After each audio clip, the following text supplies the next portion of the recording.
Her i høst har Universitetsmuseet i Bergen haft undersøgelser ved gården Åse i Ørsta. Vi har åbnet omtrent 8-9.000 kvadratmeter op og i flere felter, og her har vi en række meget interessante fund.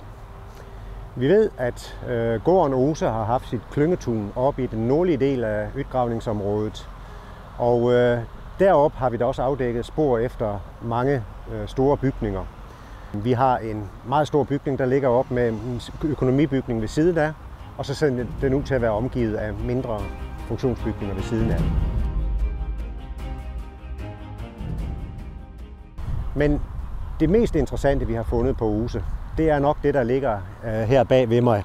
Det er en 14 meter lang og godt 7 meter bred bygning. Den består af nogle meget kraftige vægstolper, som danner 2 buede langsider. Og så er der let rundede gavle.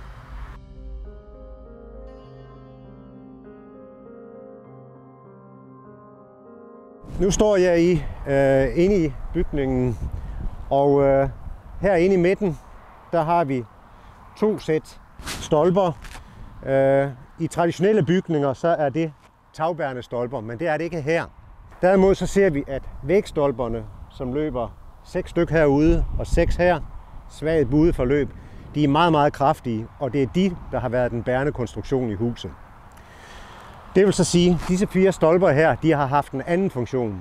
De er enten rumopdelinger i bygningen, eller det er, som vi mener det er, stolper, der har båret et hævet parti inde i bygningen. Og der har vi den nærmest tårnlignende udseende, vi får på den. Vægstolperne er meget kraftige. De måler i diameter op til 80 cm, og de er 60 cm dybe i hvert fald. Og specielt i den her stolpe, der havde vi store flade sten herude og en flad sten her. Man kan se lidt af aftrykket hernede efter, hvor de har stået omkring. Og det er simpelthen sten, der har været pakket omkring stolperne. Og ud fra det, vi ser i den her stolpe og i et par af de andre, så mener vi, at stolperne heri har været, enten har de været helt kvadratiske og målt 40 x 40 cm. Mere sandsynligt er, at de har været rektangulære og har målt 40 x 30 cm. Og det er altså nogle store, kraftige stolper. Men igen, det er væggene, som bærer husets konstruktion. Og det er en bygning, der er blevet bygget solidt, den her. Så er det anderledes inde i stolperne herinde i centrum. De 4 stolper her, og sådan set de 2 gavlstolper. De er knap så kraftige som vægstolperne. Og skåningsstenene heri står tættere. Så det ser ud til, at de her stolper inde i midten her har været runde og har måske haft en diameter på 30 cm. Og de har heller ikke skulle bære tagets vægt og har egentlig ikke været bærende for bygningen som sådan. De har kun skulle bære det her tårn over. Bygningen har været i brug formodentlig en lang periode. Kraftige stolper som det her kan stå længe. Men på et tidspunkt går bygningen ud af brug. Og så ser det ud til, at man har trukket stolperne op. De har kunne genbenyttes til andre ting. Og så resterne efter bygningen er blevet brændt af. Og det ser vi ved, at der i nogle af stolperne, som i den her op, er det vældig tydeligt, der har vi et trækullag, der ligger hen i toppen. Så her skal vi altså forestille, at stolpen er blevet trukket op.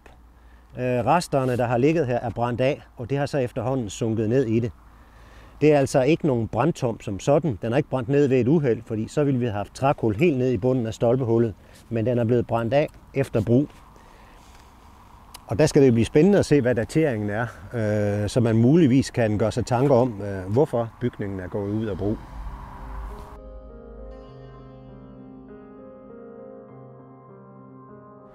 Det er en bygning, vi kan se næsten direkte paralleller til lignende bygninger fra nogle store sydskandinaviske jernalderbopladser. På de pladser, der finder vi de her bygninger ledsaget af fund, der viser, at det her er bygninger, der er tilknyttet den hedenske kult. Det er offerfund af forskellige slags, og vi tolker det helt klart, at det her er gudehov. Vi taler ikke om templer, men det er det, der svarer til et tempel. Og det er altså der, den religion er blevet udspillet. De dukker op samtidig med, at vi har de første fund af Odin-kulten, altså asatroen.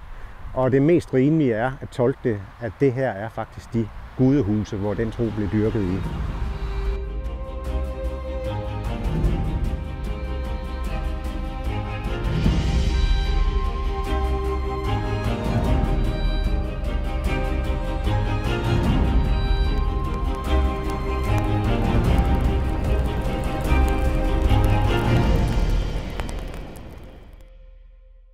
I Norge er der på nogle lokaliteter gjort fund, der viser, at der har ligget gudehov. Det er for eksempel guldbragteater, guldblik, nogle genstandsfund, som oftest findes i de her bygninger. Men ingen af de steder har der været spor efter de her bygninger. De har været ødelagt af senere tids kirker og anden byggeri. Her på Ørsta er det eneste sted i Norge, hvor der rent faktisk er bevaret en bygning. Og det er et fantastisk tilfælde, at vi har det.